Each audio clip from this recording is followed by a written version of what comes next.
इस मूवी की शुरुआत होती है और हमें एक समुद्री शिप को दिखाया जाता है जो कि कई दिनों के सफर के बाद एक आइलैंड पर पहुंचती है जहां पर उन्हें पहुंचना था। फिर उस शिप से उतरते हुए हमें बहुत सारे लोगों को दिखाया जाता है जिनमें से एक आदमी का नाम फ्रैंक था। फ्रैंक दरअसल एक वेदर ऑफिसर होता है जिसे कि वे सारे लोग वहां पर उसे छोड़ने के लिए आए हुए थे। फ्रैंक यहाँ पर 1 साल तक रहकर वहाँ के वेदर की एक रिपोर्ट बनाकर ले जाना चाहता था, इसलिए वे इस आइलैंड पर आए हुए थे। इसके बाद वे चलना शुरू करते हैं और थोड़ी दूर चलने के बाद उन्हें एक लकड़ी से बना हुआ घर दिखाई देता है। उस घर के अंदर जाने के बाद पता चलता है कि ये घर कुछ ज्यादा अच्छा नहीं है और इसकी हालत भी बहुत बेकार हो चुकी है। और फ्रैंक देखता है कि जो पहले वेदर ऑफिसर आया था वह भी वहाँ पर नहीं था। खिड़की से बाहर देखने के बाद फ्रैंक को एक लाइट हाउस दिखाई देता है जहाँ पर फ्रैंक और उस शिप का कैप्टन जाते हैं। लाइट हाउस के अंदर पहुंचने के बाद वे सभी लाइट हाउस की छत पर चले जाते हैं जहाँ पर उन्हें एक आदमी सोया हुआ मिलता है। उनके काफी उठाने के बाद वह आदमी बड़े ही आलस में उठता है। इसे देखकर ऐसा लगता था कि इसकी हालत बहुत ही बेकार है और ये कई दिनों से नहाया भी न हो। फिर कैप्टन के पूछने पर वह अपना नाम ग्रूनर बताता है। कैप्टन उसे पूछते हैं कि पुराना वेदर ऑफिसर कहाँ है क्योंकि हम उसे लेने के लिए आए हैं, जिस पर ग्रूनर जवाब देता है कि पुराना वेदर ऑफिसर तो पहले ही जा चुका है। जिसके बाद कैप्टन वहां से जाने लगते हैं और वह जाते जाते फ्रैंक को एक बंदूक देकर जाते हैं जिससे वह अपनी रक्षा कर सके। और कैप्टन फ्रैंक को बताते हैं कि वह उसे लेने के लिए वापिस आएंगे। अगले ही सीन में हमें फ्रैंक को दिखाया जाता है जिसे कि रात के समय में एक ड्रॉर के अंदर एक डायरी मिलती है। उस डायरी को खोलने पर उसे पता चलता है कि वहाँ के पुराने वेदर ऑफिसर ने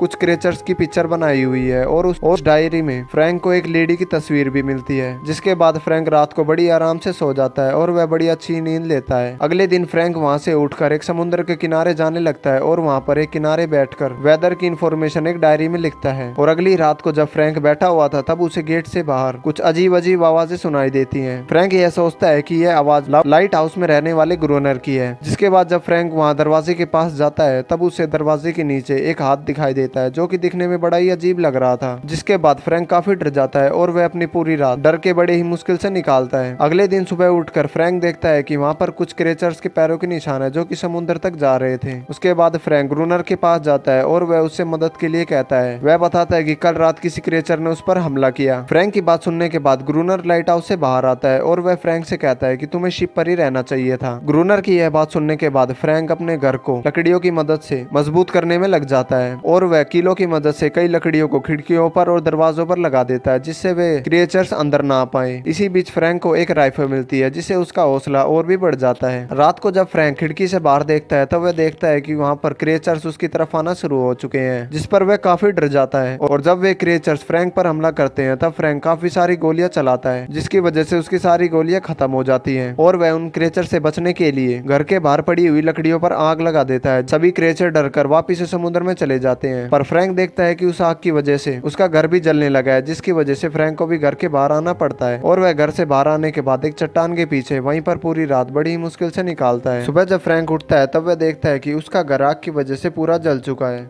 जिसके बाद फ्रैंक ग्रूनर को मारने के लिए उसका पीछा करता है जिसे वह उससे मारकर उसके लाइट हाउस में रह सके। और जब ग्रूनर पानी भर रहा होता है तब फ्रैंक अपनी बंदूक ग्रूनर के ऊपर तान देता है और वह ग्रूनर को मारने ही वाला होता है कि उन क्रिएचर्स में से एक क्रिएचर फ्रैंक पर हमला कर देता है। फ्रैंक उस क्रिएचर को मारकर उसे गिरा देता है और उस पर गन पॉइंट कर उसे मारने ही वाला होता है कि उससे पहले ग्रूनर उसे देख लेता है और वह उस पर गन तानते हुए कहता है कि तुम इसे नहीं मार सकते क्योंकि ये बाकी क्रिएचर से काफी अलग है और ये तुम्हें या मुझे कोई भी नुकसान नहीं पहुंचाएगी, इसलिए तुम इसे छोड़ दो। तब फ्रैंक और ग्रूनर वापिस लाइट हाउस में आते हैं और फ्रैंक ग्रूनर से यह पूछता है कि तुम्हें तो इस बारे में सब कुछ पता था तो तुम यहाँ से वापिस क्यों नहीं गए। तब ग्रूनर फ्रैंक को बताता है कि वह यहाँ से नहीं जाना चाहता है क्योंकि उसे यहाँ पर अच्छा लगता है। जिसके बाद ग्रूनर फ्रैंक को लाइट हाउस की छत पर आने के लिए कहता है। फ्रैंक लाइट हाउस की छत पर आने के बाद देखता है कि काफी सारे क्रिएचर्स उनकी तरफ आ रहे हैं जिन्हें देखकर फ्रैंक की हालत खराब होने लग जाती है और वह वहीं पर बेहोश हो जाता है जिसकी वजह से ग्रूनर को सारी रात उनसे अकेला ही लड़ना पड़ता है। सुबह होने के बाद ग्रूनर फ्रैंक पर काफी गुस्सा होता है क्योंकि वह कल रात डरकर वहीं पर बेहोश हो गया था। फिर ग्रूनर फ्रैंक को पानी लाने के लिए कहता है। फ्रैंक जब पानी लेकर वापिस से लाइट हाउस में आता है तब फ्रैंक देखता है कि ग्रूनर छत के ऊपर उसी क्रिएचर के साथ है। फ्रैंक को यह देखकर काफी अजीब लगता है। जिसके बाद फ्रैंक और ग्रूनर खाना बनाकर खाते हैं। जिसके बाद ग्रूनर फ्रैंक को बताता है कि आज रात तुम्हारे पास दोबारा से मौका है क्योंकि वह पिछली रात डर के मारे बेहोश हो चुका था। अगली रात को जब ग्रूनर और फ्रैंक लाइट हाउस की छत पर उन क्रिएचर्स का इंतजार कर रहे थे तभी वे देखते हैं कि काफी सारे क्रिएचर्स वापिस से आना शुरू होते हैं। ग्रूनर यह देखकर वापिस से लाइट हाउस के अंदर चला जाता है और फ्रैंक को बाहर ही छोड़ देता है और वह अंदर जाकर बड़े ही आराम से वहाँ पर सो जाता है। और जब ग्रूनर की आंख खुलती है तब वह बाहर जाकर देखता है कि फ्रैंक काफी थका हुआ वहाँ पर बैठा हुआ है। फ्रैंक यह सोच रहा था कि वह और ग्रूनर एक एक ही जगह पर रहते हैं, पर उन दोनों की सोच बिल्कुल अलग अलग है, जिसकी वजह से फ्रैंक वहाँ से जाना चाहता था और वह अपने एक एक दिन को गिनने लग जाता है कि कब एक साल पूरा होगा। फ्रैंक को ऐसा लग रहा था कि वहाँ पर समय बहुत ही धीमी गति से चल रहा है। जिसके बाद एक रात को जब ग्रूनर और फ्रैंक लाइट हाउस की छत पर उन क्रिएचर्स का इंतजार कर रहे थे, तब वे देखते हैं कि वहाँ पर कोई भी क्रिएचर नहीं आता। जिस पर फ्रैंक कहता है कि लगता है वे क्रिएचर्स हमसे डर चुके हैं, इसलिए वे अब नहीं आएंगे। इस पर ग्रूनर बताता है कि वे सभी क्रिएचर्स अपनी तादाद बढ़ा रहे हैं, जिसकी वजह से वे एक साथ हमला करेंगे। इतना कहने के बाद ग्रूनर लाइट हाउस के अंदर वापिस से चला जाता है और हमें अगले सीन में दिखाया जाता है कि फ्रैंक और उस क्रिएचर्स के बीच में दोस्ती हो चुकी है और अब फ्रैंक का डर उस क्रिएचर से बिल्कुल खत्म हो चुका है। जिसके बाद फ्रैंक उस क्रिएचर का नाम भी रखता है एनेरिस। अगले ही सीन में हमें फ्रैंक और ग्रूनर को दिखाया जाता है जो कि बैठकर चेस खेल रहे थे। चेस खेलते वक्त फ्रैंक बताता है कि इन क्रिएचर्स के अंदर एंटिक फ्रीज प्रोटीन है, जिसकी वजह से ये ठंडे तापमान में भी बड़ी आसानी से रह लेते हैं और आंखों पर ट्रांसपेरेंट मेम्ब्रेन्स है, जिसकी वजह से पानी में भी बड़ी आसानी से देख सकते हैं। फ्रैंक ग्रूनर से बात कर ही रहा होता है कि अचानक उन पर उन क्रिएचर्स का हमला हो जाता है। ऐसा इसलिए होता है क्योंकि आज वे लाइट हाउस की लाइट जलाना भूल गए थे, जिसकी वजह से काफी सारे क्रिएचर्स उनकी तरफ आकर हमला करने लगते हैं। जिस पर फ्रैंक और ग्रूनर दोनों मिलकर उन क्रिएचर से लड़ने लगते हैं। पर जैसा ग्रूनर ने बताया था, आज क्रिएचर्स की तादाद काफी ज्यादा होती है, जिनसे लड़ते लड़ते उन दोनों की गोलियां भी खत्म हो जाती हैं और वे उनसे हाथों से लड़ने लगते हैं। फिर फ्रैंक और ग्रूनर वापस से लाइट हाउस के अंदर चले जाते हैं। फ्रैंक तो अंदर पहुंच जाता है, पर ग्रूनर को एक क्रिएचर पकड़ लेता है और वह उसके पैर पर भी काट लेता है। जिसके बाद फ्रैंक ग्रूनर को ऊपर खींचकर उस दरवाजे को बंद कर देता है और फ्रैंक ग्रूनर से पूछता है कि अब हम क्या करें। इस पर ग्रूनर बताता है कि अब हमें सुबह तक का इंतजार करना होगा। उम्मीद करो कि क्रिएचर्स कांच तोड़कर अंदर ना आ पाए। और जैसे ही सुबह होती है, हमें दिखाया जाता है कि सभी क्रिएचर्स वापस से पानी में जाने लगते हैं और हमें एनेरिस को दिखाया जाता है जो कि ग्रूनर के घाव को चाटकर साफ कर रही थी, जिससे ग्रूनर का घाव जल्दी से ठीक हो जाए। अब फ्रैंक लाइट हाउस के बाहर जाता है। फ्रैंक जब लाइट हाउस के बाहर पहुंचता है, तब उसे एक शिप दिखाई देती है, जिसे देखने के बाद फ्रैंक काफी खुश होता है और वह भागकर लाइट हाउस की तरफ बढ़ने लगता है, जिससे वे उन्हें सिग्नल दे सके। पर ग्रूनर ऐसा नहीं चाहता था, क्योंकि वे अपने आप को इस जगह का राजा मानता था। वह नहीं चाहता था कि कोई और यहाँ पर आए। जिसके बाद वह शिप फ्रैंक को बिना ही देखे वहाँ से चला जाता है, जिस पर फ्रैंक भी काफी दुखी होता है। और जब फ्रैंक समुद्र के किनारे चल रहा था, तब उसे एनेरिस दिखाई देती है, जो कि काफी डरी हुई थी। तब फ्रैंक एनेरिस को एक लकड़ी की बोट दिखाता है और वह कहता है कि वह ऐसी ही बोट में यहाँ पर आया था। तब एनेरिस फ्रैंक को एक छोटी बोट के पास ले जाती है, जो कि पलटी हुई थी। फ्रैंक उस बोट को देखकर काफी खुश होता है और वह इस बात को बताने के लिए ग्रूनर के पास जाता है। और वह जब इस बात को ग्रूनर को बताता है, तब ग्रूनर फ्रैंक को बताता है कि उसे इस बोट के बारे में पहले से ही पता था। जिस पर फ्रैंक पूछता है कि अगर तुम्हें इस बोट के बारे में पता था तो तुमने मुझे क्यों नहीं बताया। इस पर ग्रूनर बताता है कि ये बोट तुम्हारे किसी काम की नहीं है, क्योंकि अगर तुम इस बोट पर जाते तो तुम इतना बड़ा समुद्र पार नहीं कर पाते और भूख के कारण मर जाते। इसके बाद ग्रूनर फ्रैंक को एक बॉक्स दिखाता है और कहता है कि ये सामान समुद्री लुटेरों का है, जो कि इस जगह से डायनामाइट को लेकर जाया करते थे। इस पर फ्रैंक ग्रूनर को बताता है कि उन्हें उनकी डूबी हुई बोट को ढूंढना चाहिए, जिससे वे ग्रेनेड लेकर उन क्रिएचर्स को ज्यादा से ज्यादा मात्रा में मार सके। इसके बाद हमें फ्रैंक और एनेरिस को दिखाया जाता है, जो कि तालाब में एक साथ नहा रहे थे। उन दोनों को नहाते हुए ग्रूनर देख लेता है और वह ये सोचने लगता है कि और उसे ऐसा लगता है कि उसकी कोई जगह ले रहा है। इसके बाद ग्रूनर फ्रैंक के पास जाता है और वह कहता है कि उसका मन बदल गया है और वे अब समुद्र में ग्रेनेड को ढूंढने के लिए जाएंगे, पर मेरी एक शर्त है कि समुद्र के अंदर तुम जाओगे। अगले दिन फ्रैंक और ग्रूनर डायनामाइट की खोज में जाने लगते हैं। इस पर फ्रैंक ग्रूनर को बताता है कि समुद्र के अंदर जाने के बाद जब वह 3 बार रस्सी को हिलाए तो इसका मतलब होगा कि उसे मदद की जरूरत है और तुम मुझे ऊपर वापस से खींच लेना। समुद्र के अंदर जाने के बाद जब फ्रैंक सभी सामान को ऊपर भेज रहा था, तभी किसी चीज के टकराने की वजह से वह समुद्र के अंदर ही गिर जाता है और वह उस रस्सी को पकड़कर 3 बार हिलाता है, पर फ्रैंक इस चीज को देखकर भी अनदेखा कर देता है। फिर किसी न किसी तरीके से फ्रैंक वापिस से बोट के ऊपर आ जाता है और जब वे दोनों लाइट हाउस के अंदर जाकर उन बॉक्स को खोलते हैं, तब उन्हें एक बॉक्स में डायनामाइट मिल जाते हैं। इस पर ग्रूनर काफी खुश होता है और वे दोनों मिलकर उन्हें लाइट हाउस के चारों तरफ बिछाने लग जाते हैं और उनके वायर्स को एक पैडल से कनेक्ट कर देते हैं। पर वे देखते हैं कि उन पर अब 2-3 हफ्तों से कोई भी हमला नहीं हो रहा है। इसके बाद एनेरिस उनके पास खाना लेकर आती है, जिस पर ग्रूनर गुस्सा होकर एनेरिस को लात मारता है और वह उसे बुरी तरीके से मारने लग जाता है। इस पर फ्रैंक उसे रोकता है। तब ग्रूनर उसे कहता है कि इसी ने सभी को जाकर बता दिया होगा, इसलिए वे अब हम पर हमला नहीं कर रहे हैं, क्योंकि ये भी तो उन्हीं में से एक है। इतना सब कहने के बाद ग्रूनर एनेरिस को लाइट हाउस की छत पर ले जाता है और वह उनके साथी को बुलाने के लिए कहता है। तभी एनेरिस अजीब तरह की आवाजें निकालती है, जिसे सुनकर समुद्र के अंदर से सारे क्रिएचर्स बाहर आने लगते हैं और उन पर हमला करते हैं। अब ग्रूनर पैडल को दबाने का इंतजार कर रहा था और वह जैसे ही पैडल को दबाता है, वह देखता है कि कोई ब्लास्ट नहीं होता, क्योंकि पैडल के तार जुड़े हुए नहीं थे। जिसके बाद वे सभी क्रिएचर्स को बंदूक से शूट करना शुरू करते हैं। फिर कैसे न कैसे करके वे उस पैडल के तार को लगा देते हैं और ग्रूनर उस पैडल पैडल को दबा देता है, जिसके बाद एक बहुत बड़ा धमाका होता है जिसमें सभी क्रिएचर्स मारे जाते हैं और फ्रैंक और ग्रूनर भी बेहोश हो जाते हैं। अगली सुबह जब फ्रैंक की आंख खुलती है तब वह देखता है कि ग्रूनर भी बेहोश है और वह उसे उठाता है और फिर वे दोनों मिलकर धमाके की वजह से घायल हुए क्रिएचर्स को मारना शुरू करते हैं। पर वे देखते हैं कि इस धमाके की वजह से एनेरिस भी उन्हें छोड़कर चली गई थी, जिस पर फ्रैंक समुद्र किनारे जाकर एक लकड़ी की बोट को वहीं पर रखता है। वह यह सोचता है कि एनेरिस इसे देखकर वापस आ जाएगी और फ्रैंक जब लाइट हाउस के अंदर जाता है तब वह ग्रूनर के पास एक बॉक्स को देखता है जिसके अंदर एक लेडी की फोटो थी, जिसे देखकर फ्रैंक यह समझ जाता है कि ग्रूनर ही वो पुराना वेदर ऑफिसर है। पर फ्रैंक को यह समझ नहीं आता क्यों वह अपनी पहचान को छुपा रहा है। अगले ही सीन में हमें दिखाया जाता है कि एनेरिस उस बोट को देखकर वापस से आ गई थी और वह अपने साथ काफी क्रिएचर्स को लेकर भी आई थी, पर वे क्रिएचर्स फ्रैंक पर हमला नहीं कर रहे थे क्योंकि वे तो शांति चाहते थे। जिसके बाद जब फ्रैंक एनेरिस से बात कर रहा होता है तभी ग्रूनर लाइट हाउस से उन पर हमला कर देता है। फ्रैंक उसे ऐसा करने से मना करता है पर उसकी आवाज लाइट हाउस तक नहीं पहुंचती, जिसके बाद फ्रैंक वापस से लाइट हाउस के अंदर जाता है और वह ग्रूनर को रोकता है, जिस पर ग्रूनर और फ्रैंक की काफी लड़ाई होती है। तब फ्रैंक ग्रूनर को बताता है कि वे सभी जीव शांति चाहते हैं। इतना सब सुनने के बाद ग्रूनर वापस से उन जीव के पास चला जाता है, जिसकी वजह से वे सभी जीव ग्रूनर को पकड़ लेते हैं और वे उसे नोच नोच कर खाने लगते हैं। अगले ही सीन में हमें दिखाया जाता है कि 1 साल पूरा हो चुका है, जिसके बाद एक शिप का कैप्टन फ्रैंक को लेने के लिए आता है। वे फ्रैंक को जगाते हैं पर फ्रैंक उनसे ग्रूनर बन के ही बात करता है और जब फ्रैंक उठकर खिड़की के पास जाता है जब वह बाहर जाकर देखता है कि काफी सारी बोट खड़ी हुई हैं, जिसे देखकर फ्रैंक को यह पता चलता है कि ग्रूनर क्यों यहाँ से नहीं जाना चाहता था, क्योंकि इस जगह पर असीम शांति है जो कि बाहरी दुनिया में बिल्कुल भी नहीं है। तो गाइज इस सीन से खत्म होती है मूवी एक्सप्लेनेशन। अगर आपको भी हमारी मूवी एक्सप्लेनेशन अच्छी लगी हो तो वीडियो को लाइक और चैनल को सब्सक्राइब करना मत भूलिएगा।